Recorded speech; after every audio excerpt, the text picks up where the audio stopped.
Ah, está, gracias. Si podéis ir tomando asiento.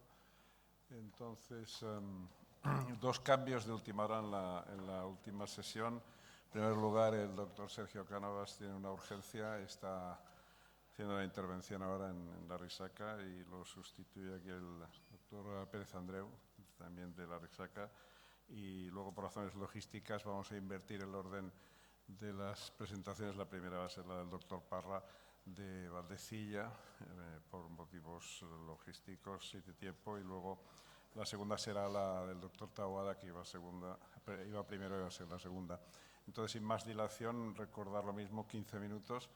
La primera comunicación es la del doctor Parra de Marqués de Valdecilla. Ahora va a hablar sobre la correlación de las técnicas de imagen y los hallazgos quirúrgicos y post-mortem, sobre todo en el momento en el que el valor de la autopsia del post-mortem es 0 o bajo 0 para la mayoría de médicos que desconocen lo que es incluso el estudio post-mortem. A lo cual, por favor, el doctor Parra, si puede empezar ya con su presentación. Bueno, buenos días a todos. Antes de nada, quería dar las gracias a los organizadores por darme la posibilidad de estar aquí. La verdad es que es un placer. Quiero decirles, además, que esta charla estaba pensado que también interviniera el doctor Francisco Gutiérrez, que es el jefe de servicio de cirugía cardiovascular del Hospital Universitario Marqués de Valdecilla, pero por razones también de los vuelos, pues no ha podido asistir, con lo cual me voy a encargar yo de dar la ponencia. En el diagnóstico en el papel de las técnicas de imagen, en el diagnóstico de la endocarditis infecciosa, la ecografía, pues en su variedad de transtorácica y transesofágica continua, y yo creo que continuará por muchos años siendo la técnica de elección y además la primera que se realiza. Pero bien es cierto que en los últimos años se están incorporando nuevas técnicas como el TAC coronario, pues, o el PEC-TAC, pues que están, desde mi punto de vista, aportando cosas importantes al diagnóstico de la enfermedad y mejorando pues, su diagnóstico. Mi calidad de radiólogo torácico, dentro de todas esas posibilidades diagnósticas, me van a permitir que yo me centre en el TAC coronario. Entonces, lo que voy a hacer es fundamentalmente una correlación del TAC coronario con la correlación del TAC coronario en la evaluación de las complicaciones. Voy a hablarle de las complicaciones valvulares y perivalvulares y además voy a hacer un estudio comparativo de los hallazgos del TAC coronario con los hallazgos de la ecocardiografía y los hallazgos quirúrgicos. Cuando nosotros hacemos un TAC coronario, siempre están a nuestra disposición las válvulas. Las podemos ver las podemos ver muy bien. Entonces nosotros podemos detectar vegetaciones. Las vegetaciones aparecen como lesiones hipodensas, generalmente pues, en el territorio valvular, son más frecuentes en la zona prevalvular. Podemos ver perforaciones. Las perforaciones son soluciones de continuidad. Les he puesto esta imagen porque es como muy típica de lo que es una perforación, pero esta no es la localización más frecuente. La localización más frecuente pues, es en el borde libre del velo y algunas veces podemos ver aneurismas, que los aneurismas no es más que un abombamiento de lo que es el velo, ¿vale? Entonces, son varios los artículos en que están haciendo una correlación entre los hallazgos de la ecocardiografía, el TAC, comparando con los hallazgos quirúrgicos respecto a las complicaciones valvulares. En válvula aórtica nativa, todos estos artículos más o menos vienen a decir que la ecocardiografía es mejor al TAC coronario. En las vegetaciones, la ecocardiografía puede detectar vegetaciones de mucho menor tamaño que el TAC. A nosotros, por la capacidad de resolución, estas se nos pasan desapercibidas. Y en el caso de la perforación todavía es más claro. Nosotros lo que debemos buscar son soluciones de continuidad. Esto es difícil con la resolución que tenemos con nuestros equipos. Y además la ecocardiografía no solo ve esos defectos de continuidad, sino que ve las alteraciones del flujo, por lo cual, como consecuencia de eso, la ecocardiografía en la detección de las perforaciones es mejor. Si en la válvula nativa la ecocardiografía es la técnica que ofrece mejores resultados, sin embargo, pues en las endocarditis, en las válvulas protésicas, la situación es diferente. En ecocardiografía, la propia prótesis dificulta la valoración de los velos y entonces, como consecuencia de ello, aquí sí que la TAC coronaria presenta una sensibilidad y especificidad mucho mayor que la de la ecocardiografía. Además, he elegido este estudio, que corresponde a Michalowska, porque ellos señalan además que si unimos estas dos técnicas, que es lo que ponemos aquí, prácticamente no, podemos detectar todas las lesiones a nivel valvular, en una válvula protésica. A nivel perivalvular, nosotros lo que podemos detectar es la presencia de ascesos. Un asceso se define como una zona hipodensa, pues en la proximidad de la válvula, que cuando llevan tiempo de evolución aparecen rodeados de una cápsula. Esta cápsula capta contraste. Esto es la imagen típica de un asceso perivalvular. Cuando estos ascesos se comunican con la luz, entonces tenemos lo que denominamos los pseudoaneurismas. Los pseudoaneurismas, a su vez, cuando comunican con el resto de las estructuras, pues hablamos de fístulas. Nuevamente, también hay varios artículos que han hecho una correlación entre la ecocardiografía, el TAC y los hallazgos quirúrgicos en la evaluación de las complicaciones perivalvulares, tanto en válvula nativa como en válvula protésica. Y en ambas, tanto la válvula nativa como la protésica, pero sobre todo en la protésica, el TAC coronario es superior, tiene una mayor sensibilidad y especificidad respecto a la ecocardiografía. La ecocardiografía sigue siendo mejor en la evaluación de las dehiscencias de las prótesis y en cuanto a la inflamación es ligeramente superior el TAC en los estudios realizados respecto a la ecocardiografía. En cualquier caso, como también señalan estos autores, la unión de estas dos técnicas mejora claramente los resultados, mejora la sensibilidad y la especificidad. Bien, como consecuencia de todos estos estudios, las guías del año 2023, las últimas guías de la Sociedad Europea de Cardiología, recomiendan con un nivel de evidencia clase 1B que se haga un ATAC en los pacientes con posible endocarditis sobre válvula nativa para detectar lesiones que puedan confirmar el diagnóstico de endocarditis infecciosa.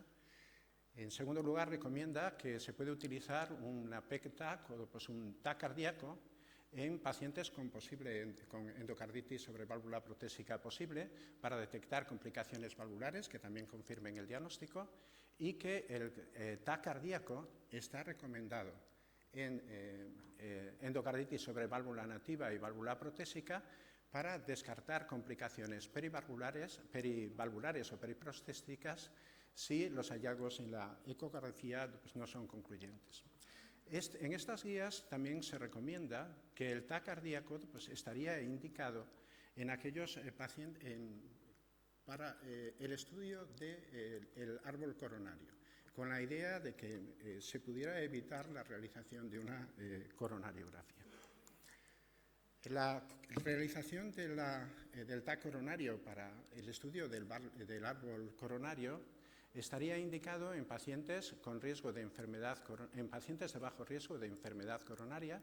Este es un ejemplo de esta situación. Este era un paciente de 57 años que tenía una endocarditis sobre válvula mitral por pseudomonas aeruginosas. Era un paciente de bajo riesgo, se nos pidió el TAC coronario, pues, y como pueden ver, esto es un estudio rigurosamente normal y excluyó todo tipo de patología en las coronarias y hizo innecesario la realización de una coronariografía. La siguiente indicación serían los pacientes en los que la realización de la coronariografía supone un riesgo, y estos son fundamentalmente aquellos pacientes que tienen muchas vegetaciones a nivel de la válvula aórtica o está muy afectada y existen riesgos de perforación. Bueno, pues teniendo esto más o menos en cuenta, les voy a poner dos casos en los que les voy a mostrar estos resultados. Vamos a hacer una correlación entre los hallazgos de la ecocardiografía, el TAC coronario y los hallazgos quirúrgicos. Este era un paciente de 82 años que ingresa en nuestro hospital por sospecha de una endocarditis infecciosa. En la ecografía transtorácica que se realiza al momento del ingreso se observa que el paciente tiene una vegetación en válvula aórtica y una insuficiencia aórtica severa e insuficiencia mitral al menos moderada. Se completa el estudio con una ecografía transesofágica, como mandan las guías, y entonces lo que se observa ya a nivel de la válvula aórtica es que el paciente presenta múltiples vegetaciones, presenta una perforación del velo no coronario, un acceso incipiente adyacente a la cortina mitroaórtica y una ligera inflamación de la misma.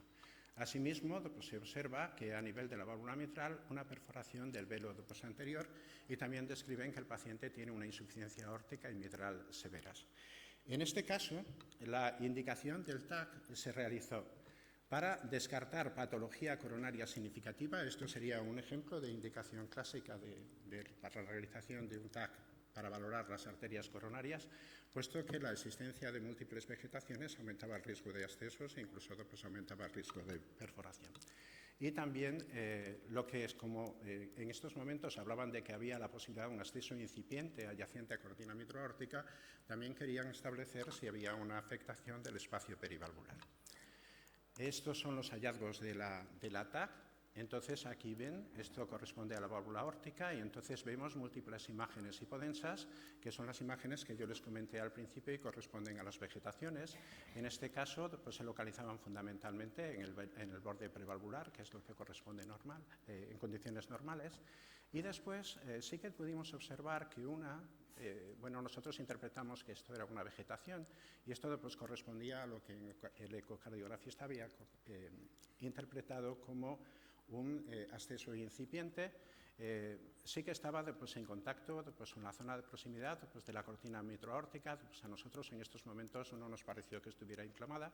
No detectamos alteraciones a nivel de la válvula mitral y cuando hicimos una reconstrucción 3D y en las imágenes normales que se valoran, no observamos alteraciones a nivel del espacio perivalvular. A este paciente fue intervenido y entonces en la intervención el diagnóstico definitivo fue una endocarditis aórtica y mitral con abundantes vegetaciones en válvula aórtica, una cortina mitroaórtica inflamada y perforación del velo anterior de la válvula mitral. El procedimiento, que es lo que tendría que explicar pues, el doctor Gutiérrez, consistió en una resección de las válvulas aórtica y mitral y de cortina mitroaórtica y posteriormente se empleó la técnica de comando y una interposición de prótesis biológicas. Esto sería pues, un ejemplo de pues, lo que es la técnica de comando.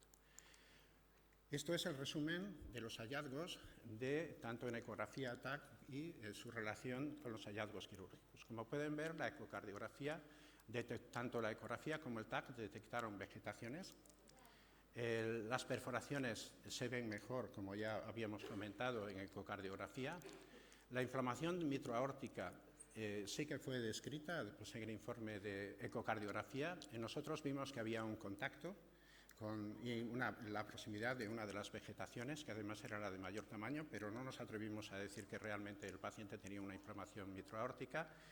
En los dos casos pues, detectamos que no había afectación, o describimos que no había afectación en la afectación perivalvular, en la ecocardiografía y en el TAC coronario. Y el TAC coronario sí que evidenció, pues, en este caso, que no había estenosis significativas. Bien, esto sería un ejemplo de lo que ocurre en una válvula aórtica nativa, ¿vale?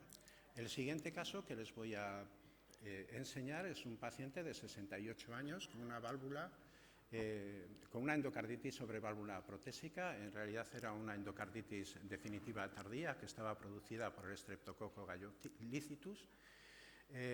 Cuando se le hace la primera ecografía transtorácica, no les llama nada la atención. La prótesis era normofuncionante, sin evidencia de vegetaciones. Y en el estudio transesofágico 3D, que se repite, pues, que se realiza poco tiempo después, sí que aparece un pequeño pseudoaneurisma en raíz aórtica. Bien, la indicación en el TAC, pues en este caso, fue la valoración, era ver si nosotros podíamos ver alguna cosa más en el espacio perivalvular y descartar una estenosis significativa de las arterias coronarias. Esto es un estudio de las arterias coronarias. Estas zonas que aparecen más arrosariadas en la descendente anterior y en la coronaria derecha corresponden a zonas de placas de ateroma. Cuando hicimos una evaluación específica de estas arterias no encontramos estenosis significativas. Cuando analizamos los hallazgos del TAC respecto al componente valvular y el componente perivalvular, en el componente valvular vimos que, aquí le pongo una imagen estática, pero esto nosotros lo podemos ver de forma dinámica, vimos que no existían ninguna vegetación y en el estudio, bueno, pero sí ya aquí nos llamaba la atención que había una imagen socular que tenía la misma densidad de contraste que el resto de las estructuras vasculares. Cuando lo revisamos en un plano axial, vimos que no solo había esta lesión, sino que había otra que estaba aquí. Esto es una reconstrucción 3D y en esta reconstrucción 3D sí que se ve que tiene dos pseudoaneurismas. Esto es un ejemplo típico de pseudoaneurismos. A este paciente se le intervino, entonces en la intervención se demostró que tenía un pseudoaneurisma con dos trayectorias en el anillo aórtico sobre seno coronario que se extiende desde ostión izquierdo a ostión derecho y resto del anillo respetado. Estas son las imágenes que había preparado el doctor Gutiérrez y entonces estas flechas lo que señalan son los orificios a través de los cuales se produce la comunicación entre la aorta y el asceso, que es el origen de los pseudoaneurismas. Este sería uno, este sería otro. Posteriormente, en este paciente lo que se hace es la intervención consiste en se retira lo que es la válvula protésica, se instala una válvula biológica y esto corresponde a un homoinjerto que está tapando toda esta zona donde estaban los orificios de entrada. Cuando hacemos el estudio comparativo entre las dos técnicas, entre la ecocardiografía y el TAC, y lo comparamos con los hallazgos quirúrgicos, vemos que hay una relación, los hallazgos son similares, sin embargo, a nivel de la afectación perivascular sí que observamos que la TAC era claramente, era superior o permitió una mejor definición de lo que era la afectación del espacio y de las lesiones perivasculares. En este caso, el TAC también fue útil porque no se evidenciaron evidencias de estenosis significativas. Bien, y ya como conclusión, son desde mi punto de vista estas los parámetros que quiero destacar. En primero, que en pacientes con endocarditis sobre válvula nativa, la ATC, el TAC coronario, es menos preciso que la ecocardiografía en la detección de vegetaciones y perforaciones, que la TAC cardíaca puede mejorar la detección de complicaciones en pacientes con endocarditis sobre válvula protésica, que desempeña un papel importante en la identificación de complicaciones perivalvulares. Yo creo que en estos momentos esto es su gran utilidad. Y también, esto desde mi punto de vista quizá es lo más importante porque en las guías todavía no se resalta de forma suficiente, permite la evaluación de los vasos coronarios y también una cosa que a mí me parece y quiero resaltar es que ofrece una visión de la anatomía cardíaca que creemos que puede ser de gran utilidad en la planificación quirúrgica. Bueno, muchas gracias. Bien. A ver si hay alguna pregunta para el doctor Parra. Tiene que ser ahora mismo y tiene que ser breve porque, entre otras cosas, se tiene que ir y me parece que está apuntando hacia la escalera ya. Bueno, nos hubiese gustado como el título tenía relación con el post-mortem. De momento no hemos visto ningún post-mortem. Es que, como hemos presentado esto, ninguno de estos pacientes se murió. Afortunadamente falleció. Y además, cuando hablé con las personas de anatomía patológica, ellos muchas veces las piezas que reciben no son realmente como macroscópicas y entonces resulta difícil hacer una correlación entre los hallazgos del TAC y los hallazgos de la anatomía patológica. Pues nada, pues muchas gracias y que tengáis un buen retorno.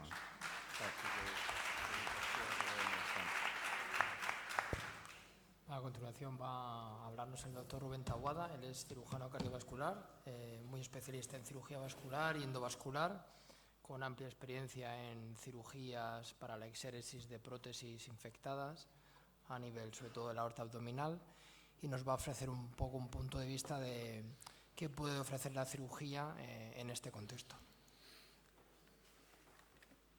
Muy buenas tardes y, en primer lugar, quería agradecer a la organización la posibilidad de esta ponencia, que sin duda es un reto. Es un reto para nosotros, es un reto para los clínicos, es un reto para el paciente y, de alguna manera, el objetivo fundamental de esta presentación es hacer una búsqueda, una revisión en profundidad para actualizar los conceptos, los criterios y las implicaciones que tiene esta patología en el paciente, qué alternativas tenemos y cómo le podemos dar solución. Declaramos no tener ningún conflicto de interés. Y, bueno, en primer lugar me gustaría dedicar un minuto simplemente, muy brevemente, a recordar y a refrescar el enfermo, el sustrato de paciente con el que nos solemos encontrar. El paciente, como yo muchas veces les digo a los enfermos, son dobles enfermos, porque estamos ante una situación de un enfermo que ya de base tiene una comorbilidad. Ya cada uno decide dónde quiere estar. Pero son enfermos que tienen grandes comorbilidades y que ya en sí mismo, con el procedimiento que se le ha hecho inicialmente, ya están asumiendo un riesgo, y el paciente no viene de cero, el paciente ya viene de negativo. Inevitablemente eso ya en sí mismo es un factor de riesgo y una relación de causa-efecto claramente establecida para la curación de la infección, y también asociado a sí mismo a un feedback negativo con el resto de su aparato cardiovascular. Es decir, estamos ante un perfil de enfermo de muy alta complejidad. Y esto no es nuevo.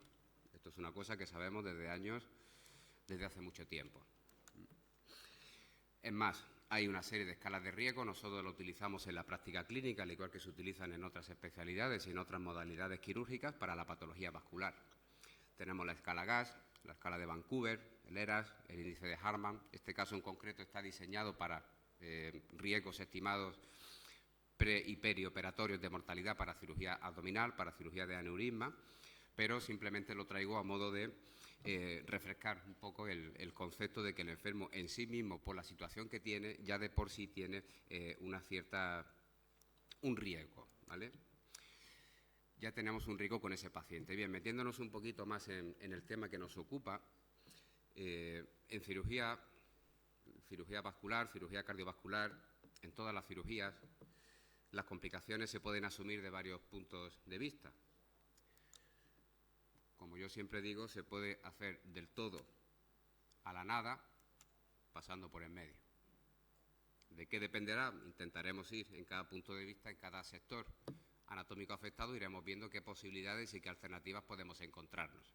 No existe una única pauta, un camino para tratar al enfermo. El objetivo del tratamiento del enfermo al final es curarle esa infección, curar ese padecimiento, evitar eventos mayores como puede ser la mortalidad o pérdida de extremidad. Y ahí tenemos un abanico muy amplio, como digo, que podemos ir del todo a la nada en función de la localización y de la experiencia que tengamos en cada una de esas zonas. A nivel de troncos supraórticos, lo que más comúnmente nos encontramos a nivel quirúrgico es la endarterectomía carotídea. La endarterectomía es un procedimiento que se hace generalmente cuando la lesión es severa, es una placa de calcificación que afecta generalmente a una zona de bifurcación y es de poca longitud.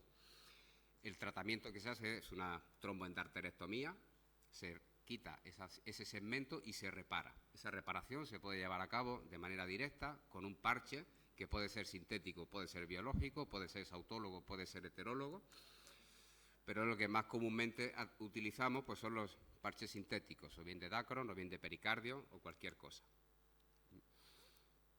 Lesiones cortas, ¿vale?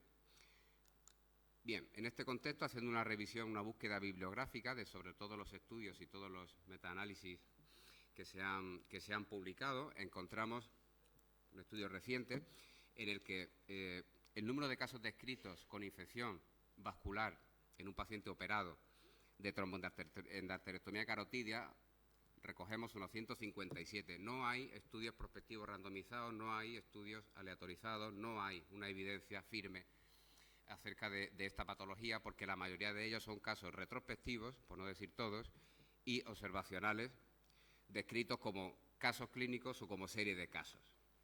En ese contexto, unos 30 estudios fueron analizados. Aquí tenemos la clínica con la que se suele presentar esos pacientes, la mayoría con drenaje seroso o purulento a los senos, con masa cervical, con acceso cervical, no me quiero meter en eso. A nivel de microbiología, lo más comúnmente encontrado ha sido el Staphylococcus epidermidis y el aureus, seguido de otros coagulasa negativos, MRSA, etcétera. Y lo que la cirugía puede ofrecer o ha ofrecido, lo que se describe en la literatura, son distintas técnicas. Como digo, del todo a la nada, pasando por el medio. Lo ideal, o lo que más se hace, la tendencia mayor que hay es hacer un debridamiento amplio, una exéresis de todo ese material y hacer una reconstrucción arterial directa. Esa reconstrucción generalmente en el 80% de los casos se hace con tejido autólogo del propio paciente, con vena, que puede ser femoral, puede ser safena o puede ser cualquier vena que esté a ser posible fuera del lecho infeccioso. Y dense cuenta cómo ya de la patología previa, de los riesgos previos, aquí asociamos un porcentaje más alto de neuropatía, sobre todo del hipogloso y del frénico, mayor riesgo de ictus, la tasa de reinfección del casi 5% y un sangrado y insuficiencia cardíaca que tampoco son despreciables para estos pacientes. Otras veces otros autores han optado más por hacer una reparación con arteria femoral, o bien a modo de parche o bien a modo de bypass, asociado también a un 15% de patología y a un 14% de reinfección. Se puede poner también una prótesis. No es una tendencia muy usual poner una prótesis sobre un lecho infectado, pero en ocasiones pues, hay casos descritos con una tasa de ictus del 25%. Otras alternativas, se puede hacer la reparación con homoinjerto o bien con un cierre directo y con un flap muscular, generalmente del vientre medio del esternocleidomastoideo. No hay en el seguimiento, o porque no se han recogido o porque los enfermos no han ido bien, por razones que sean, no hay eventos recogidos en la literatura sobre estas últimas actuaciones. Otra opción que podemos hacer es un debridamiento aislado, bien una ligadura, bien un estén cubierto para prevenir la rotura, para prevenir el sangrado,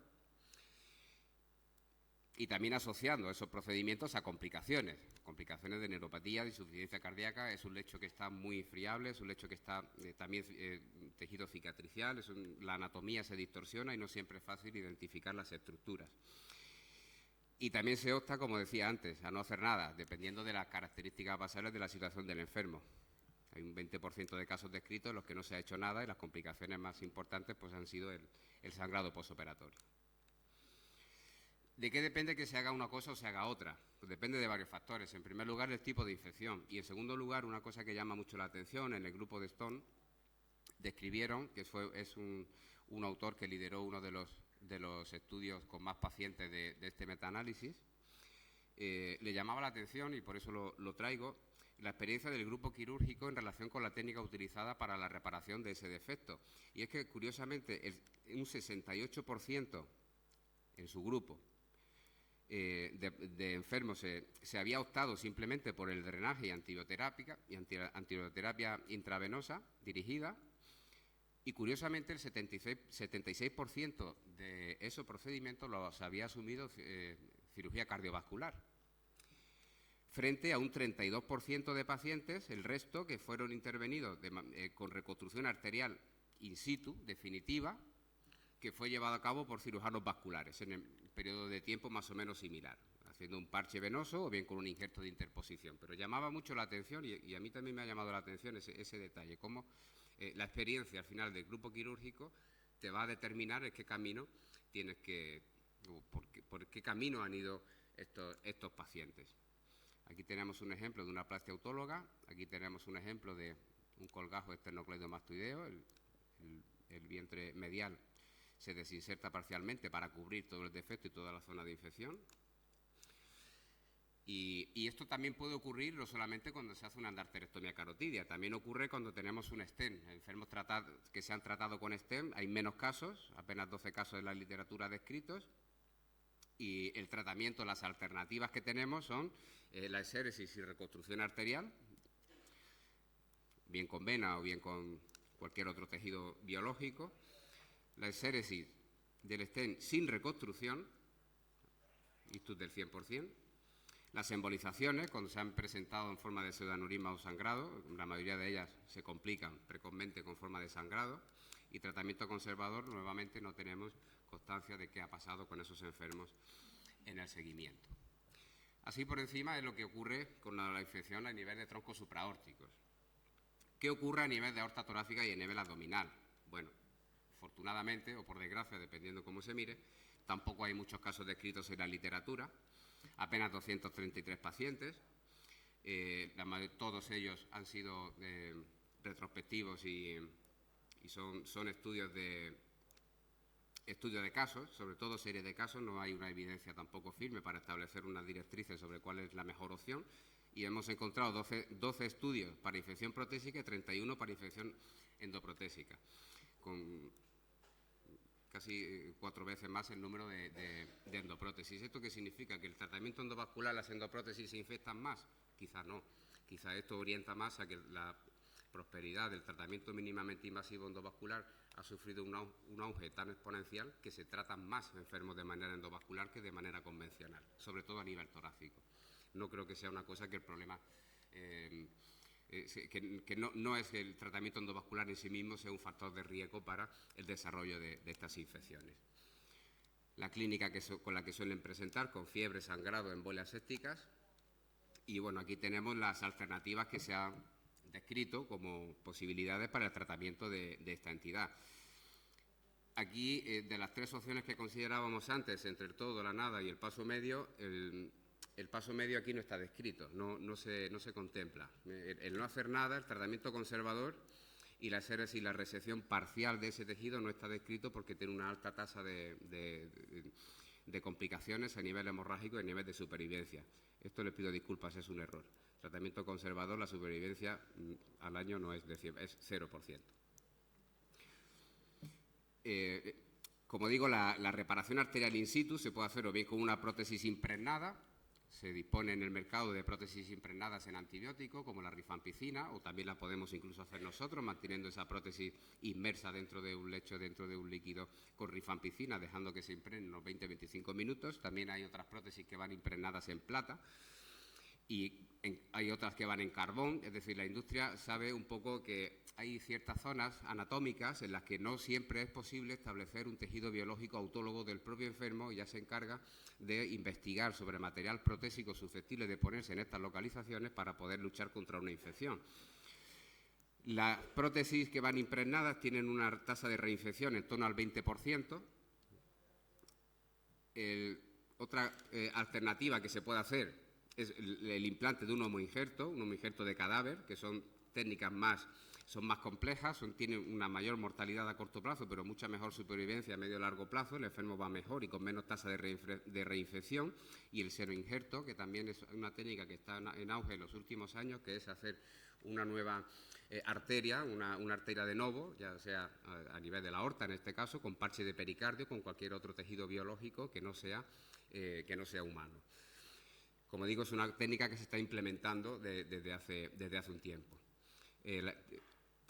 Se puede hacer reparación directa, como digo, reconstruyendo esa zona in situ, o bien una exéresis y reparación arterial extraanatómica. La extraanatómica consiste en colocar en ese segmento que se ha quitado, sustituirlo, bypasearlo por la prótesis o por la arteria que utilicemos, pero cuando esa arteria no sigue la vía anatómica de la arteria a la que bypasea. Podemos hacer un bypass aorto-aórtico, que tiene una elevada mortalidad, un bypass aorto-aórtico desde aorta ascendente hacia aorta descendente, atravesando el diafragma. Es una técnica compleja y, como digo, mucha mortalidad. O bien el extraanatómico por excelencia, que es el asilo bifemoral, posteriormente haciendo una exéresis de todo el material infectado que te encuentres a nivel torácico, a nivel abdominal, a nivel arterial. El asilo bifemoral tiene menos tasa de mortalidad intraoperatoria, tiene más tasa de reinfección, pero va en contra también de la permeabilidad de ese injerto, que siempre va a ser de menor durabilidad. La supervivencia, como digo, de la reconstrucción in situ al año roza el 70%, 50 a los 5 años. El resultado entre la comparativa entre el orto y el extraanatómico en términos de supervivencia es más o menos similar, salvo la tasa de complicaciones del muñón aórtico, que es mayor en extraanatómicos. También pacientes en diálisis, el compromiso visceral, sobre todo el riñón, y la entrada en diálisis es mayor en pacientes con bypasses extraanatómicos, probablemente, según defienden los autores, porque el flujo retrógrado hacia esas ramas viscerales no es suficientemente bueno, no es adecuado, no tiene un perfil hemodinámico tan óptimo como tiene la reconstrucción directa. Es las razones por las que explican este hecho. Por eso cada vez se hace más in situ. Y sí que destacan en estos estudios que la mortalidad depende sobre todo del estado del paciente y de la situación basal que tenga, de su comorbilidad. Pacientes cardiópatas, pacientes con clínica de fístulas o pacientes son, lógicamente, pacientes más añosos los que van a tener peor pronóstico. Esta cirugía se puede hacer en un tiempo, se puede hacer en 2 tiempos, dependiendo de cómo se encuentre el enfermo hemodinámicamente. Se puede hacer también completa o se puede hacer parcial. No se recomienda la exéresis parcial porque tiene una tasa de mortalidad mucho mayor en comparación con la que se hace una exéresis completa, y también la mortalidad hospitalaria y tardía es mucho mayor en los pacientes que se hace una exéresis parcial frente a la que se hace la exéresis completa. Es decir, que estos pacientes, como podemos ver aquí, la tendencia o la mejor pauta de actuación que podemos sugerir es o todo o nada. Aquí el punto medio no sirve, como decía antes. Si el paciente tiene una infección de una prótesis torácica, lo más preocupante es que esa prótesis pueda sangrar. Es quizá uno de los aspectos más importantes que puede comprometer la vida del enfermo. Si eso es así, el tratamiento de elección es hacer una terapia puente, convertir la emergencia en urgencia, de manera que nos permita pensar, planificar y remontar al enfermo y de alguna forma optimizarlo para poder ofrecerle algún tratamiento más definitivo. Si el paciente, una vez que hemos resuelto ese problema, es candidato a cirugía, pues vamos a por todas. Solucionamos la fístula si la hay, si no la hay, pues no habría que tocarla, simplemente se reconstruye ese segmento arterial, anatómico o extraanatómico, y luego pues se le pone su tratamiento antibiótico y su seguimiento. Si el paciente, por contra, no es candidato a cirugía, directamente lo mandaremos pues antibióticos, un sistema de drenaje, irrigación, tratamiento paliativo y no haremos mucho más allá. Como digo, dependiendo de si el enfermo viene estable y es candidato a soportar este procedimiento. Bien, ¿qué ocurre a nivel abdominal? Pues algo similar. Son más pacientes los que están incluidos en estos estudios. La infección de este tipo de prótesis se estima entre el 0,19% en cirugía convencional, 0,1% frente al EVAR, diferencias no significativas, y muchas veces se asocia con fístulas aortoentéricas en el 1 o 2% de los casos, que son los que suelen provocar mayor deterioro hemodinámico, y estas fístulas obedecen a deterioros estructurales de la prótesis, tipo sobre todo pseudoaneurisma anastomótico. ¿Más rápido? Sí, para las conclusiones. Sí. Igual se puede hacer exéresis completa como pasaba antes. Las alternativas que tenemos en la infección anatómica la infección de la aorta abdominal son estas, con unos resultados que no son desfavorables. El algoritmo es muy similar al que pasaba a nivel torácico, y a nivel de miembros inferiores, por ir un poco más rápido, los estudios son muy heterogéneos y no permiten establecer conclusiones claras. Los estudios son heterogéneos porque no se describe bien el porcentaje de pacientes con isquemia crítica, los que se habían hecho angioplastia, los que se ha hecho plastia. No hay una indicación muy clara. Sí se estima una incidencia del 6% cuando es la ingle la que está afectada. Hay unos factores de riesgo que están reconocidos para todo ello, y al enfermo que sufre una infección de la herida quirúrgica, pues lógicamente paga un peaje, paga un tributo por esa infección. En términos de más riesgo de trombosis de la prótesis y con más tasa de amputación, por supuesto con más mortalidad a largo plazo y con una tasa de ocupación de recursos y de gasto mucho más prolongada. Las alternativas que tenemos, en este caso siempre se recomienda el empleo de la vena safena, del tejido autólogo, de manera anatómica. Y bueno, andamos un poco justos de tiempo, pero a modo de conclusión, es decir, que aunque es poco frecuente, es una situación muy grave, es una situación muy destructiva, la cirugía es muy agresiva en estos pacientes. Hay que priorizar la situación general del paciente e individualizar cada caso, no todos se tienen por qué hacer de la misma manera. Fundamental la prevención y las pautas de asepsia en el quirófano y en la planta. El empleo del tejido biológico es la mejor opción, sobre todo autólogo, sobre todo en aquellos sitios donde podemos disponer de un tejido autólogo de suficiente tamaño como para poder afrontar ese bypass. Y lo más importante, y lo pongo en mayúsculas y en negritas, la necesidad de crear un equipo multidisciplinar y que tenga experiencia para el manejo de esta entidad, que en sí mismo ya tiene un riesgo sobreañadido sobre el enfermo con elevadísimas tasas de morbimortalidad. sin lo cual, por muy bueno que sea el equipo quirúrgico, no dispones de un equipo externo que te asesore en otros condicionantes y comorbilidades, por mucho que tengas experiencia, pues no lo vas a conseguir. Todo es producto de un trabajo, como digo, en equipo. Siento mucho la premura. Gracias, doctor Taboada. Haremos los comentarios y preguntas después. Y entonces ahora la endocarditis en niños en pediatría es más rara que en los adultos y parece ser que en general tiene un componente embolígeno muy superior. A ver lo que la doctora Manasalvas, sección de pediatría aquí en la Risaca, nos puede comentar sobre este tema que es importante.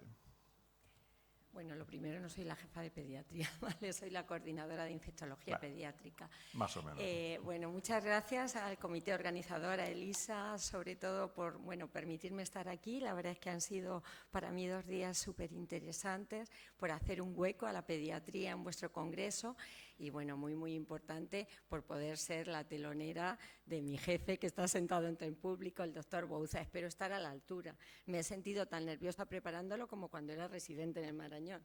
Bueno, vamos con la primera. Bueno, pues yo he intentado hacer, realmente no he podido venir a todas vuestras charlas, pero ver un poquito la comparativa entre lo que es la endocarditis en pediatría y lo que es en general en pacientes adultos. Entonces, la primera pregunta es, ¿cómo es de frecuente la endocarditis en pediatría? Y bueno, pues en las series, ¿qué es lo primero que os quiero transmitir? No hay registros grandes como hay de adultos de endocarditis en pediatría, y en los registros que hay a nivel nacional, pues la participación pediátrica es pequeña, con lo cual la mayoría son series de casos y retrospectivas, pero bueno, en las series grandes, incluida la española, pues es en torno a un 1%, ¿vale? Esto es de una serie danesa, del registro danés de endocarditis, que han seguido, bueno, pues conoceréis el estudio a lo largo de 5 décadas, las endocarditis que ha habido, y bueno, pues en la población de menores de 20 años es menor del 1%.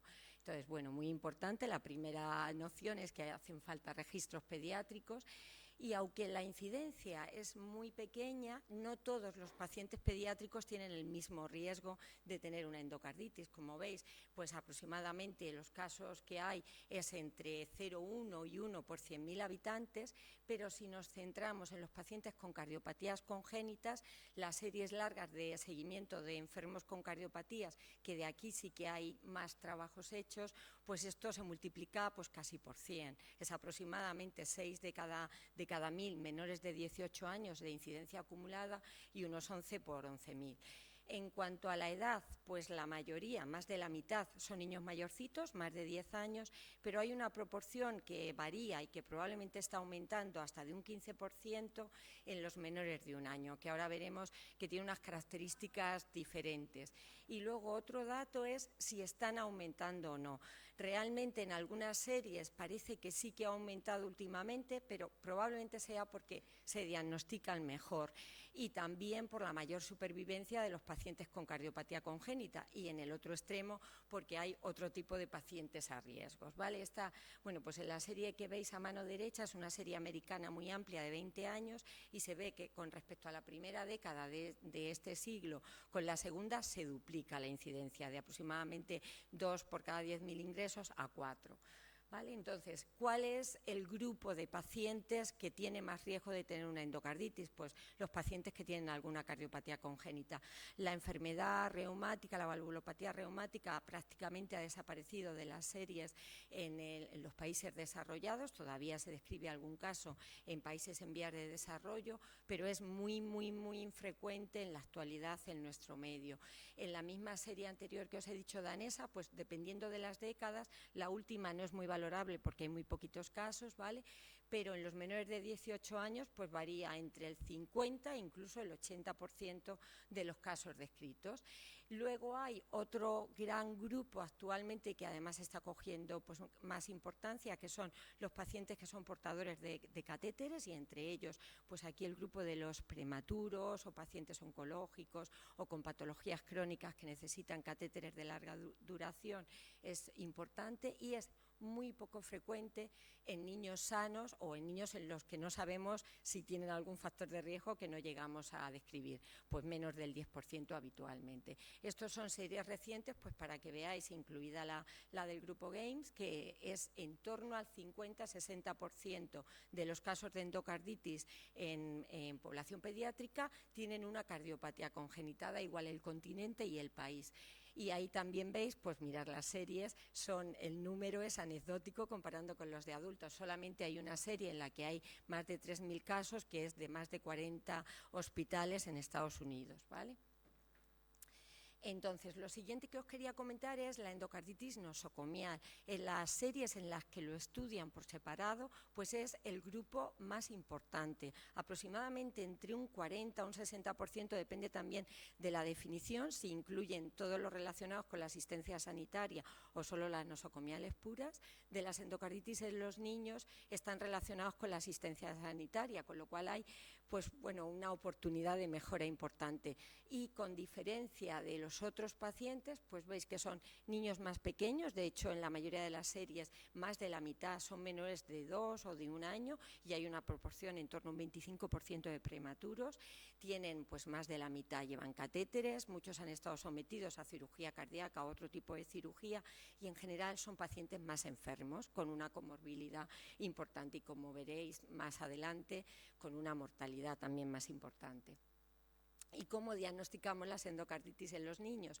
Pues no hay criterios diagnósticos propios, son iguales que los mismos criterios descritos para adultos y es una limitación importante porque ahora veréis que en los niños a veces que cumplan los criterios de certeza de endocarditis definitiva pues se puede convertir en un reto, porque se basa en criterios clínicos, microbiológicos y de imagen, y los criterios clínicos, pues ¿cuál es la presentación? Pues muy inespecífica en adultos también, pero en los niños, sobre todo cuantos más pequeños más, pues es muy difícil de diferenciar si un prematuro que, bueno, pues que está peor, está más taquicárdico, más irritable, más, en general más inestable, es por un proceso séptico sin más o asociado a una endocarditis. Y en niños más mayores, pues depende también de si el cuadro es muy agudo y se presenta como un cuadro séptico o más subagudo. Y en series grandes he puesto un ejemplo de una en la que, bueno, pues faltan muchos de los criterios. Menos de la mitad tenían fiebre. Es verdad que la mayoría son retrospectivos y puede que no esté muy bien recogido. El soplo nuevo también menos de la mitad. Y en los niños son muy difíciles o muy poco frecuentes ver los fenómenos inmunológicos. Estas fotos me las ha dejado un compañero de cardiología del hospital, pero es excepcional ver esto en los niños, ¿vale? Por lo tanto, el índice de sospecha tiene que ser alto.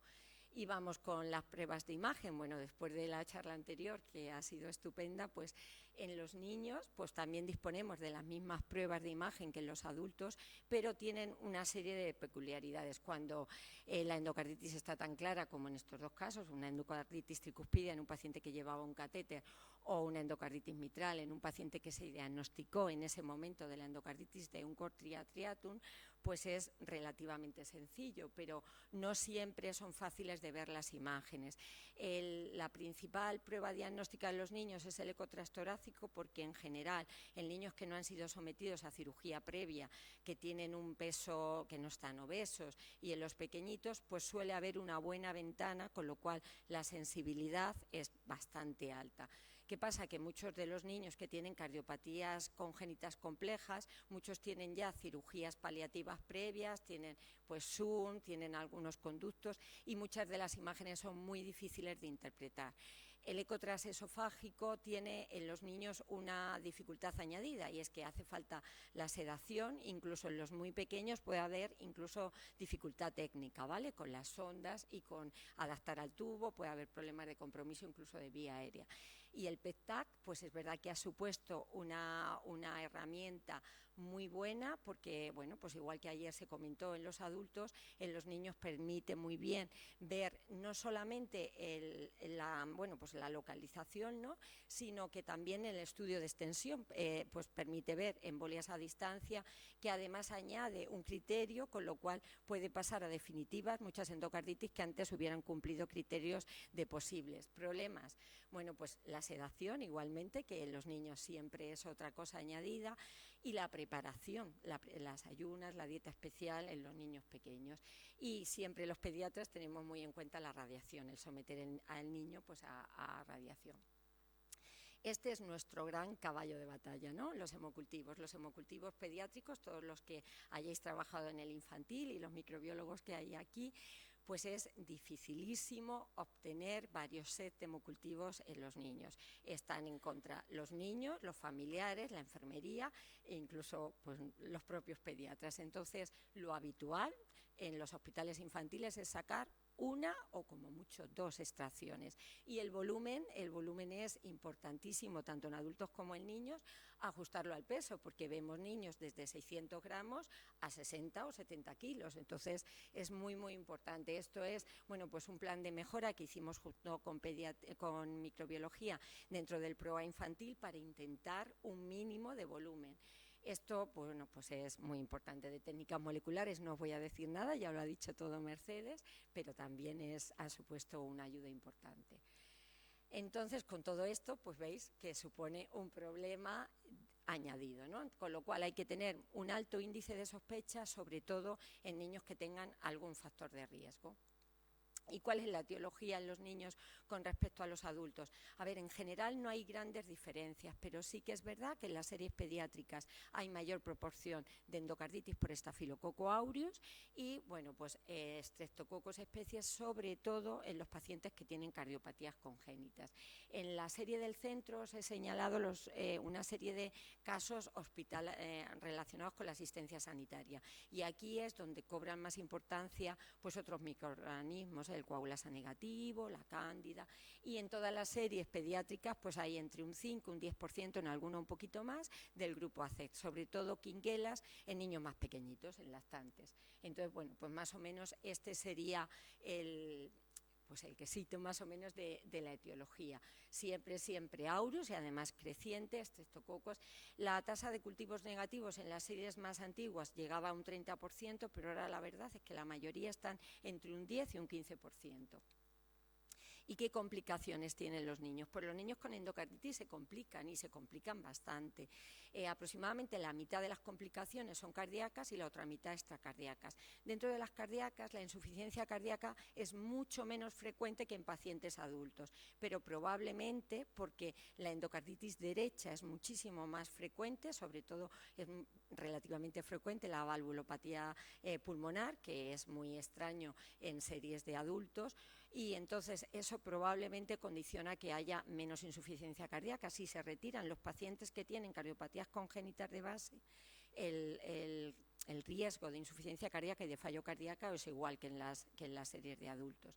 Y las complicaciones extracardíacas, pues los embolismos a distancia, pues dependiendo de la serie puede llegar incluso a un 30 o un 40%, y sobre todo son en pulmón y en el sistema nervioso central. Y dentro del sistema nervioso central, que es una complicación muy grave tanto en adultos como en niños, pues en las series no son series muy grandes, pero en todas se describe en torno a un 15 o un 25%. Esta serie que busca específicamente las complicaciones neurológicas, pues veis que hasta un 34% de los pacientes en los que se buscan, porque no tienen prueba de imagen, nada más que un 56%, o sea, lo hacen bastante dirigido a que haya una sintomatología de base, pues tienen alguna complicación, que la mayoría son o hemorragias o isquémicas.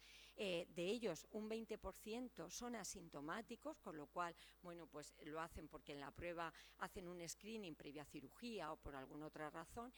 Y, bueno, pues una cosa muy importante es que todos los pacientes que fallecieron en la serie habían tenido complicaciones neurológicas, con lo cual la mortalidad global es de un 10%, pero en los pacientes que tienen complicaciones neurológicas sube casi a un 30%. Con todo esto, pues bueno, es importante saber que las complicaciones neurológicas son importantes en los niños y muy frecuentes, que estarían, pues igual que comentó ayer Laura, probablemente infradiagnosticadas, que algunas al principio pueden estar, pues ser muy poquito sintomáticas, pero que pueden evolucionar a una complicación mayor. Normalmente, que no os lo he comentado antes, son muy precoces. De hecho, nosotros, la niña del cor triatratum, el motivo de consulta fue que hizo una hemiplegia y una fiebre de menos de 24 horas, ¿vale? O sea, suele ser muy al inicio, cuando no llevan muchos ni siquiera tratamiento antibiótico. La cefalea puede ser un signo de alarma, pero muchos niños no verbalizan que tienen cefalea. Y bueno, pues lo que se dice es que en general tiene que haber una exploración muy a diaria y muy exhaustiva de estos niños, y valorar hacer una prueba de imagen, si no en todos de screening, desde luego en los que tengan criterios de mayor riesgo, vegetaciones grandes respecto a la superficie corporal, afectación del lado izquierdo. Entonces, lo siguiente, las pautas de tratamiento, pues más de lo mismo. No hay pautas ni guías de tratamiento específicas para la endocarditis en los niños. En las pautas de tratamiento siempre hay una columna con las dosis en niños, que también llama la atención, porque las dosis en algunas suelen ser inferiores a las que ponemos en infección osteoarticular, donde sí que hay mucha literatura pediátrica. Pues la duración pues es la misma, pero todo está hecho de series de casos o de, bueno, pues de series pequeñitas. Y en cuanto a las pautas orales, bueno, esta es la pauta que hay en la recomendación de SEIP, de tratamiento empírico, y luego tratamiento dirigido. Pues de pautas orales hay muy poquito, de tratamiento ambulatorio también muy poquito, y muchos de los fármacos que pueden ayudar, pues de Lonactin o de nuevos fármacos, pues o bien no tienen autorización en los primeros meses o años de vida, o hay muy poquita experiencia. Sin embargo, mirad, esto es un artículo del año 77, y estos autores ya hacen una serie de 14 pacientes de endocarditis subaguda que completan con amoxicilina oral en domicilio. Luego, ser es posible, lo que pasa es que sí, da miedo sin tener una cosa que es poco frecuente y de la que hay poca literatura. El tratamiento quirúrgico, pues igual, hace falta consensuar y ver muy bien pues las opciones que hay, pues bueno, todas las opciones quirúrgicas en un paciente que es muy pequeño y que tiene que ser a largo plazo, pero veis, en la mayoría de las series el tratamiento quirúrgico se necesita entre un 25 y un 50% de los casos. No siempre es urgente, muchas veces es pues cardiopatías que estaban parcialmente corregidas y que dejan el conducto, pues se trombosa o empiezan a funcionar mal y requieren una nueva cirugía.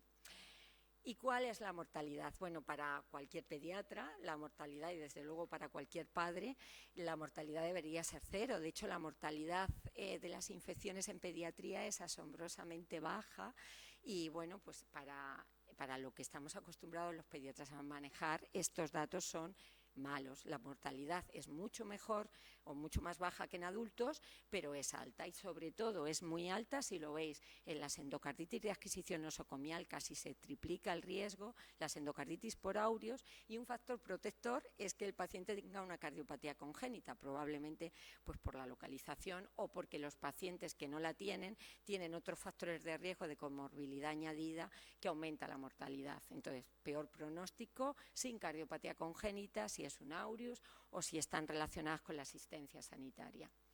Y por último, unas pinceladas de profilaxis. Bueno, pues desde que se cambiaron las pautas de profilaxis de endocarditis, bueno, pues hay poquitos trabajos, pero hay dos series grandes, una de Taiwán y otra de Estados Unidos, que han visto qué ha pasado con las endocarditis en pacientes con cardiopatías congénitas en edad pediátrica, si han aumentado el número de endocarditis. Y se ha visto que no, que en principio no hay un aumento del número. Es verdad que es difícil saber hasta qué punto el consumo de antibióticos no reglado, pues bueno, no siempre se sabe lo que hacen los dentistas, si ponen o no, o ponen más o ponen menos, pero bueno, asumiendo que se siguen las guías, no parece que haya aumentado el riesgo, no ha aumentado el número, y luego la mayoría de las endocarditis no refieren un proceso dentario previo que, bueno, pues significativo. De hecho, hay, bueno, pues una revisión sistemática muy reciente en la que parece que la profilaxis sí que es muy importante, o podría ser muy importante, en los pacientes de alto riesgo, con cardiopatías de alto riesgo y en determinados procedimientos, pero que en el resto no hay una evidencia para, bueno, pues para ponerla. Estas son las recomendaciones de la Sociedad de Cardiología y, bueno, pues os he señalado las que desde el punto de vista pediátrico serían más importantes. Bueno, el cepillado de dientes, eso es como el caballo de batalla de los padres y de los pediatras, ¿no?, en la consulta. No, os asombraría la cantidad de caries que hay en niños incluso en edad de lactante. Entonces, el cuidado de la boca y las revisiones periódicas, ¿no?, es pues muy, muy importante. La higiene cutánea, y dentro de aquí, pues con vistas al adolescente, ¿no?, se deben evitar los tatuajes y los piercing en adolescentes con una cardiopatía. Y bueno, pues en general que tenemos que prestar atención a las infecciones y bueno, pues para cuando requieran un tratamiento ponerlo de manera precoz. Entonces, como conclusiones, la primera es la última, yo creo que es muy importante que haya un registro de endocarditis en edad pediátrica para poder sacar conclusiones, bueno, pues adaptadas a este grupo de edad, ¿no? Porque aunque son muy poco frecuentes, son importantes. Los niños que las padecen tienen una importante morbimortalidad asociada. Hay como dos grupos grandes, los que tienen cardiopatía congénita y los que, bueno, pues tienen comorbilidad y necesitan catéteres o intervenciones. De hecho, en los pacientes con cardiopatía congénita, el que se haya hecho cateterismo, cirugía reciente o que lleven catéteres es un factor que va sumando riesgos. La etiología son la inmensa mayoría estafilocócicas y estreptocócicas, pero en las adquiridas en el ambiente sanitario hay que ampliar el espectro. Y bueno, pues tienen complicaciones potencialmente muy graves, con lo cual, bueno, pues es importante tenerlas en cuenta. Y eso es todo. Muchas gracias.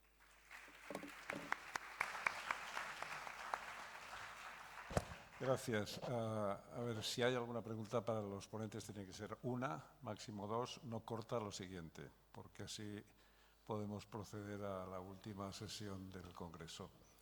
Habría muchas, pero la otra cosa que se puede hacer es hacerlas después de la clausura, porque son dos temas muy importantes. Yo creo que tanto uno como el otro son cosas poco frecuentes. Un apunte. Para el doctor Taboada, esto no sé si...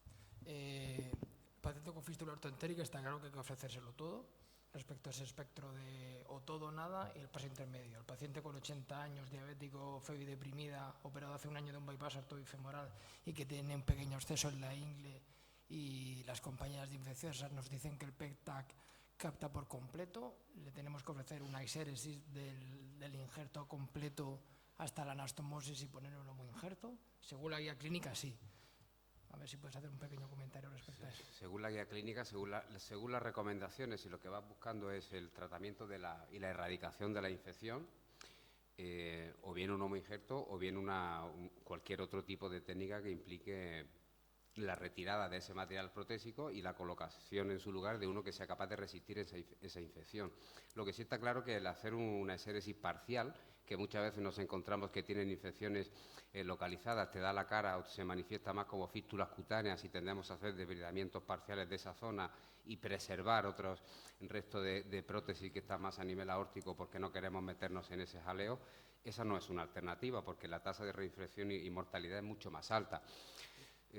La recomendación en este caso sería efectivamente quitárselo todo, o reconstruirlo con homoinjerto o con asilo bifemoral o cualquier alternativa que te permita sacarlo adelante y reconstruir el tránsito intestinal y toda la patología estructural que asocia.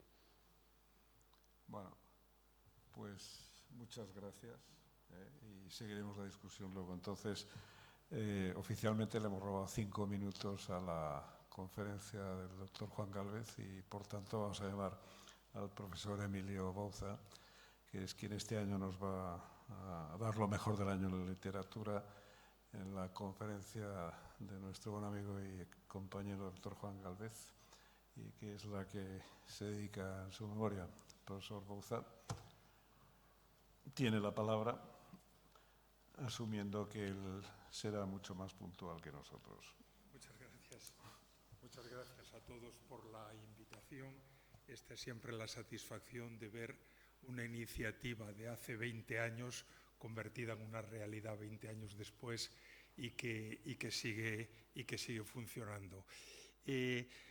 Una revisión de la literatura a un grupo como este, después de 48 horas de revisar prácticamente todas las cosas, pues puede parecer inútil en alguna manera, ¿no? que vamos a hablar que no hayamos hablado, a última hora del día pues todavía más, pero bueno, esto lo hacemos sobre todo como un memorial a Juan Gálvez. Juan Gálvez, para algunos de los más jóvenes, es el caballero que está situado a mi izquierda, un infectólogo de Sevilla, una persona cuya sabiduría y su bien hacer se expresaba por un criterio infalible, que era su humildad. Un caballero español, un magnífico médico y un compañero entrañable. De manera que volver a hacer algo que él ha hecho, pues es un placer, aunque es imposible hacerlo como lo hacía Juan Gálvez, ¿no? Me toca revisaros, lo que yo voy a hacer es, esto va a ser colgado, las diapositivas, por si alguien quiere utilizarlas, va a ser colgado y no en formato PDF, que le valga para algo y lo use, pues encantado de la vida. De manera que voy a hacer algunos flashes. Una revisión de estas tiene siempre un carácter subjetivo enorme. Es decir, elige uno lo que a uno le parece bien y se deja muchísimas cosas extraordinarias. Una cosa que yo creo que es útil es echar un vistacito a nuestra realidad. ¿Cuánto se ha publicado en endocarditis desde que podemos entrar en PubMed? Pues 26.000 estudios. ¿Cuántos llevan la palabra Spain? 884. Eso es un 3 y pico %. Si hacéis este experimento prácticamente en cualquier tema médico, os vais a encontrar la misma proporción. España contribuye en el PubMed con publicaciones entre el 3 y el 5% de la producción científica. Si miráis el último periodo, el que estamos revisando, en el último año, veréis un factor satisfactorio. España contribuye en el último año con el 7 y pico %. Y esto es lo que ha ocurrido a lo largo de estos años. Me preocupa la última parte de la gráfica. Si buscáis cualquier cosa, pancreatitis, enfermedad inflamatoria intestinal, lo que os dé la gana, os vais a encontrar eso. No sé qué está pasando. Estamos cayendo en el mundo en producción científica, le damos menos importancia. Aquí os pongo la evolución de la producción española. Y bueno, esto es meramente sentimental. He querido poner en qué momento más o menos nos agrupamos en España para trabajar más en endocarditis. No sé si hay una coincidencia, pero quiero creer que sí. Y por tanto la he puesto ahí. Me parece que esta sociedad ha contribuido a estimular este tema, a hacerlo más atractivo e incorporar a mucha gente al mismo. ¿Cómo nos comparamos con otros países cuando hacemos ese desglose de Spain con otros nombres? Pues mirar, España está a la cabeza europea en esto. Es decir, cuando hacemos esto, nosotros representamos un porcentaje mayor de producción que el resto de los países europeos importantes, y casi podríamos decir que casi la mitad de la producción que tienen los Estados Unidos y más que Japón. Yo creo que, bueno, una llamada al optimismo en ese terreno. Algunos datos que me han llamado personalmente la atención. Epidemiología mundial de endocarditis, últimos 10 años. Es un metaanálisis en el que se habla de la friolera de 132.000 pacientes con endocarditis. Son endocarditis. Pues podríamos decir que es la ley de los tercios. Staph, estrepto y resto del mundo. Y en el resto del mundo es importante enterococo. Me ha llamado la atención este segundo aspecto. Cuando se habla de eso y con esa perspectiva tan grande, 17% de mortalidad. Está claro que estamos asistiendo al sesgo de ver una endocarditis distinta, nosotros concretamente en este país, de un país desarrollado, con mucho anciano y con muchos problemas de base que nos dan cifras más altas. Seguimos. Artículo que me ha llamado la atención. Podríamos hacer un PET con un isótopo en el que no capte el corazón y que pudiese permitir pues, preparar al enfermo de una manera más confortable. Pues hay un primer esbozo el isótopo es el cobre 64, no sé nada de esto, lo he descubierto en este artículo y no es un estudio comparativo, ni prospectivo, ni nada, es una demostración de concepto. Endocarditis sobre válvulas naturales, estafilocócicas sobre válvulas naturales operadas, una gran serie de la Clínica Mayo, sorpresa. Los pacientes tratados con combinaciones podrían tener una mayor mortalidad al año. Hay que entrar con detalle en este artículo para verlo mejor. Se ha hablado, yo creo que aquí a lo largo de los 2 días mucho de los fármacos de acción larga, oritabancina, etcétera. Bueno, oritabancina, 7 pacientes publicados en Italia desde el Gemelli, a los 12 meses seguían vivos 5 de los 7, de manera que yo creo que el Congreso nos ha ratificado en que hablamos de fármacos útiles y seguros, en el que desdichadamente no solemos tener datos de dalbavancina sola y desde el principio, que sería, a mi juicio, algo que nos hace falta ver. Bueno, no ha sido un año que me haya llamado la atención por grandes hits en la producción de endocarditis ni de infección de catéteres. Por tanto, he recurrido un poco más a algunos metaanálisis que me parecen de utilidad. Uno de los que me ha llamado la atención es la duda de si las válvulas Melody se afectan más por endocarditis, tienen una mayor tendencia que otras entidades. Reunir 414 válvulas de este tipo no es poco.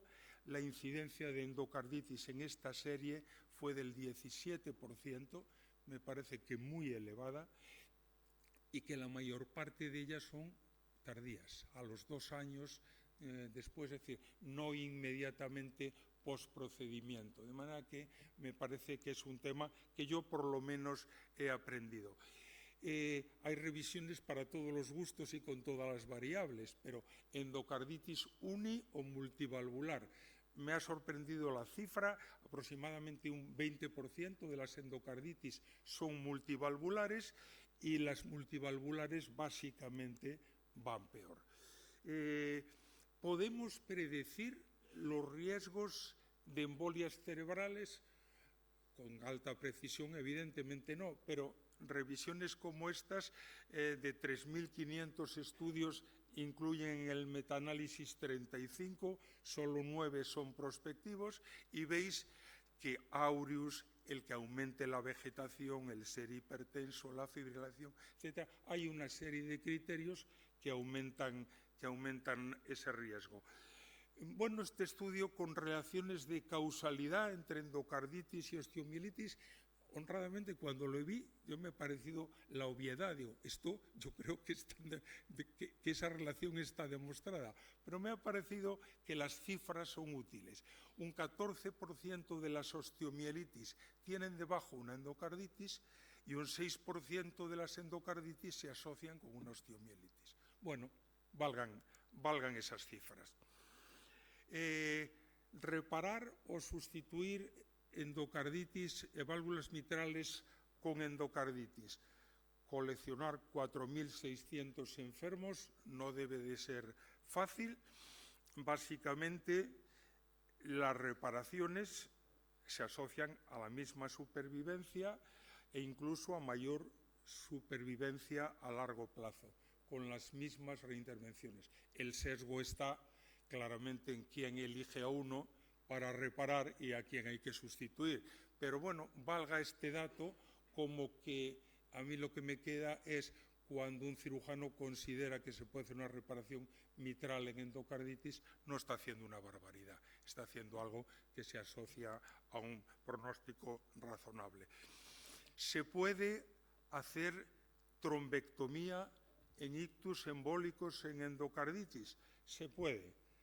No parece que se asocie a más complicaciones que la trombectomía en pacientes que no tienen endocarditis, pero el procedimiento pues, tiene unas obvias limitaciones que están expresadas en este metaanálisis.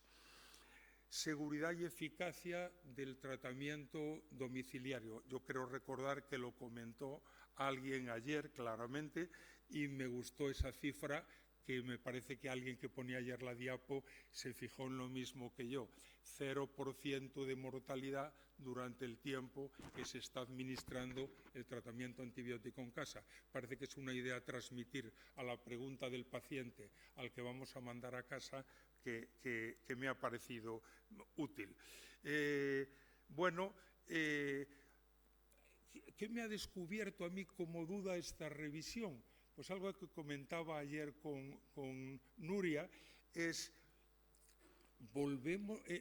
estamos reconsiderando si la endocarditis enterocócica pudiera ser tratada con monoterapia. Es uno de esos conceptos que le alteran básicamente a uno. La realidad es que hay muy pocos estudios que los que intentan hacer este metaanálisis dicen datos que permitan la comparación son mínimos y realmente son imposibles de analizar. Pero me parece que en uno de los papers en que está Nuria se habla de tratamientos en pacientes con monoterapia con un cierto éxito. Tratar por vía oral o por vía intravenosa, de nuevo, un estudio que yo creo que ya no nos aporta nada nuevo.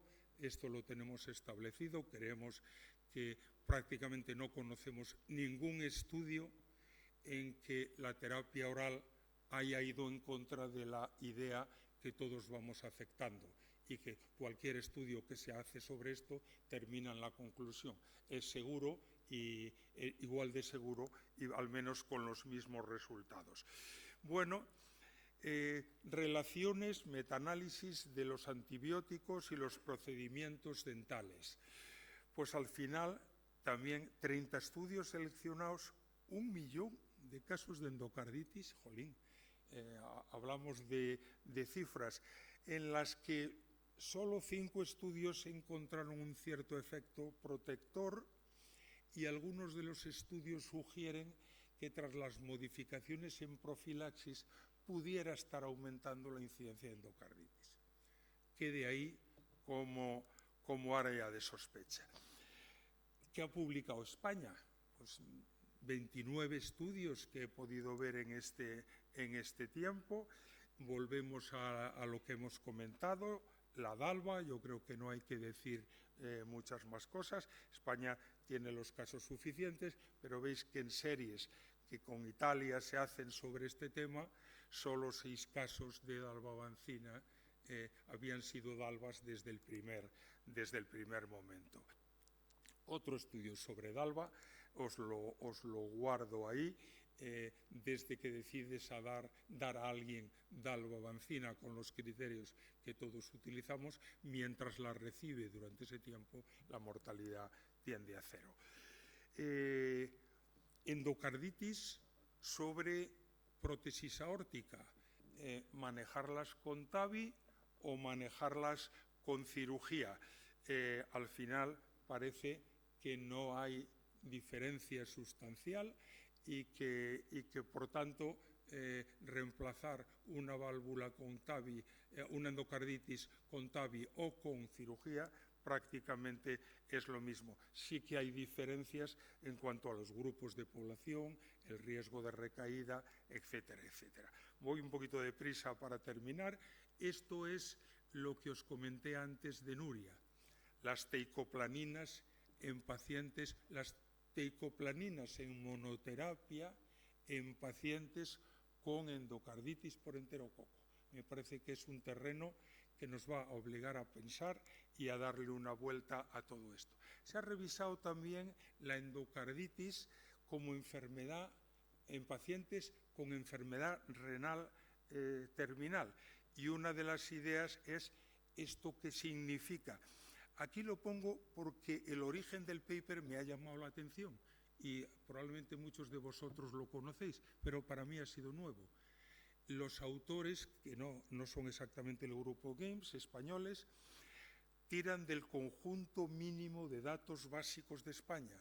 No sé dónde se obtiene esto, de dónde están estos datos, pero hay 9.000 episodios de endocarditis registrados por, no sé dónde está esto, el Estado, las comunidades autónomas, en que ya nos dan una cifra. El 5% de todas las endocarditis ocurren en gente que tiene enfermedad renal terminal. ¿Qué pensáis que va a ocurrir?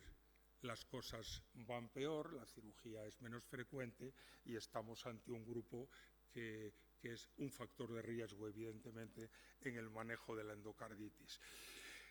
Intentos de producir guidelines, el uso del PET, lo hemos comentado estos 2 días, como guía para parar o no parar o hacer otras actividades en supresiones largas. Al final, la respuesta, yo diría, de este estudio, este intento de guidelines, es como si se hubieran hecho en mi tierra, en Galicia. Puede que sí, puede que no, lo más seguro es que quién sabe. Enorme variabilidad de los datos, pero un intento de un grupo de gente de poner un poco de sentido al uso de esta técnica como guía en el manejo de estos pacientes. En este año, en otros años os he puesto estudios muy dedicados a microorganismos específicos, a veces a microorganismos raros. Lo que yo he encontrado en mi búsqueda prácticamente se ha centrado en Lugdunensis. Y lo que nos dicen en Lugdunensis yo creo que es lo que sabemos.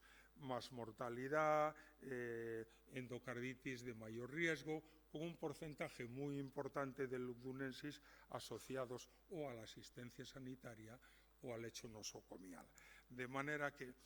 Y cuando estaba terminando esto de la endocarditis, me dije, Emilio, a ver cómo buscas. ¿Qué diría la inteligencia artificial si en lugar de mirarla al revés cuando ya estás acabando, lo hubieras mirado desde el principio? Y le hice la pregunta que está ahí. Selecciona los 5 mejores artículos del último año sobre endocarditis infecciosa. Bueno, os pongo lo que ha seleccionado. Lo que ha seleccionado es satisfactorio. Uno de los artículos, vamos a ver, básicamente lo que ha seleccionado es, no ha seleccionado materia original. La inteligencia artificial ha buscado probablemente lo que le sería útil a más gente. Las grandes revisiones, etc. Una de las grandes implica a una persona de este grupo y querida de todos nosotros, y aquí no hace falta demostrar lo que viene a decir. Necesitamos un equipo. Sorprende que el mundo mundial necesite este mensaje en ese momento, pero ahí están todos los argumentos y todos los datos de por qué se necesita un equipo y cómo organizar la atención. Vamos a ver por dónde van las tendencias en grandes series de un grupo. Me ha llamado la atención el grupo suizo, que publica 15.000 episodios de endocarditis desde 2012. ¿Qué nos dice? 2 grafiquitas os las resumen aquí. A la izquierda, la incidencia mes a mes en esos años. Parece que hay una subida. A la derecha, la incidencia por 100.000 ingresos, no por 100.000 de población. Bueno, interpretadlo como queráis, pero quiero decir, si uno quiere tirar de una gran serie reciente de un país desarrollado, 15.000 datos en Suiza me parece una serie muy importante. ¿Debemos de extender el uso de antibióticos orales? Pues evidentemente ahí está el estudio, ya dicho. Los nuevos criterios han ido permitiendo aumentar progresivamente el porcentaje de endocarditis que consideramos definitivas. Yo creo que lo habéis respondido en los días pasados y la respuesta es sí. Bueno, esta revisión nos viene a recordar que en endocarditis, esto es lo que ha seleccionado el chat, esto que hay endocarditis producidas por microorganismos multiresistentes. Pues muchas gracias, agradecidos, pero la revisión está muy bien hecha, muy bien estructurada, pero eso es todo. Señor presidente, yo puedo terminar aquí, pero tengo otra parte, si queréis. Es decir, me ha parecido, y el año pasado lo hicimos, que una cosa es la infección cardíaca y que otra posibilidad es hacer algo parecido a esto en catéteres endovasculares. Si creéis que estamos en tiempo, le dedico unas pinceladas, y si no, pues lo dejo colgado y paramos aquí. Podemos robarle unos minutos a la entrega de premios y a la clausura. ¿Que no, sí? No muchos, pero algunos sí. Tiro un poco, entonces. Sí. Vale. Entonces, catéteres endovasculares. Pues mirar, en áreas donde no hay un GAMES nacional, pues una patología como la que estamos haciendo de infecciones endovasculares no crece tanto como ha crecido la endocarditis. Y, de hecho, veis un cierto declive también en la producción científica mundial en este tema sobre infecciones relacionadas con el catéter, de crecimiento internacional y de crecimiento nacional también aquí. Estudios randomizados, pocos, pero algunos de ellos centrados en el uso de taurolidina. Datos para todos los gustos, ambos con buena metodología. No hay significación entre hacer un LOC con taurolidina y heparina o hacer el LOC con heparina sola. Siguiente paper, al contrario, significativo. El LOC con taurolidina va mejor que el LOC con heparina solo. Podemos hacer los LOCs de catéteres con etanol en pacientes con infecciones de catéter por coagulasa negativo, pues podemos hacerlos, pero es peor que hacerlo con vancomicina y tiene más complicaciones que el catéter. De manera que la vancomicina se compara con ventaja con el uso de etanol. Nosotros en tiempos tuvimos problemas, sobre todo con daños al catéter con el etanol en un estudio parecido. Algunos metaanálisis pues están aquí. Ana Menasalvas en su maravillosa conferencia ha comentado casi todo esto relacionado con endocarditis. Una cifra de la bacteriemia relacionada por el catéter en neonatos, casi 5 veces mayor que en el conjunto de la población. De manera que, pese a que la gráfica os demuestra que no parece haber un aumento en años recientes y que estamos logrando una estabilización o mejoría del problema. ¿Es bueno insertar el catéter con o sin guía? Es bueno hacerlo con guía porque las complicaciones son mayores cuando se insertan a ojo vista y con una guía anatómica. Soluciones de clorhexidina en los catéteres, mejores que la povidona. Estudio metaanálisis que así lo dice. El EPTA podía valer en la prevención. El EPTA reduce significativamente las infecciones relacionadas con el catéter. Hay guías recientes. Pues hay una guía de los hematólogos que me ha sorprendido porque es un intento de redefinir algunas cosas en el mundo hematológico. Yo creo que tiene unas ciertas especificaciones de algunas bacteriemias, viridans, etcétera, pero básicamente yo creo que es una ratificación de las guías que hay. Hay unas guías españolas en las que participa Ana Menasalvas sobre el diagnóstico de infecciones del catéter y los procedimientos para realizarlos. De nuevo, ¿qué dice la inteligencia artificial? Pues cosas muy parecidas a las anteriores. Si lo dejo colgado, ahí lo tenéis. Una de las cosas elementales es a más tiempo, más riesgo en catéteres periféricos, al punto de que algo que asumíamos hace muchos años, los catéteres las vías periféricas deben ser sustituidas cada 48 o 72 horas y pasamos a eso no hace falta, ya la sustituiremos cuando sea necesario, a que estos caballeros demuestran que un porcentaje muy significativo de personas mantienen vías periféricas más de 3 días, ahí aumenta exponencialmente el riesgo de bacteriemia y se plantean si no debería revisarse la conveniencia, yo interpreto, de volver a la consideración de una sustitución sistemática de vías periféricas en gente que lleva 48 horas. Para intervenir en la prevención, pues hay unas preferencias, lo hace la SHIA americana. Hay algún tipo de catéter que tenga mucha más incidencia que otros en el tipo en la batería relacionada con el catéter. Parece que los PICS tienen menos complicaciones que el resto de catéteres y que, por tanto, justifican su implantación. Si hacemos mecánicas digitales, si enviamos mensajes a los médicos, si les mandamos vídeos para no sé qué, todas esas medidas disminuyen las tasas de catéter. Metaanálisis, respuesta sí, de forma variable. Y con esto, queridos amigos, gracias por vuestra atención. Estas diapos y muchas que he suprimido, que he dejado apagadas, estarán colgadas. No las colgaré en PDF, si a alguien le valen para cualquier cosa, encantados de la vida. ¿Qué quería decir para terminar? Juan Gálvez vive en nuestro recuerdo.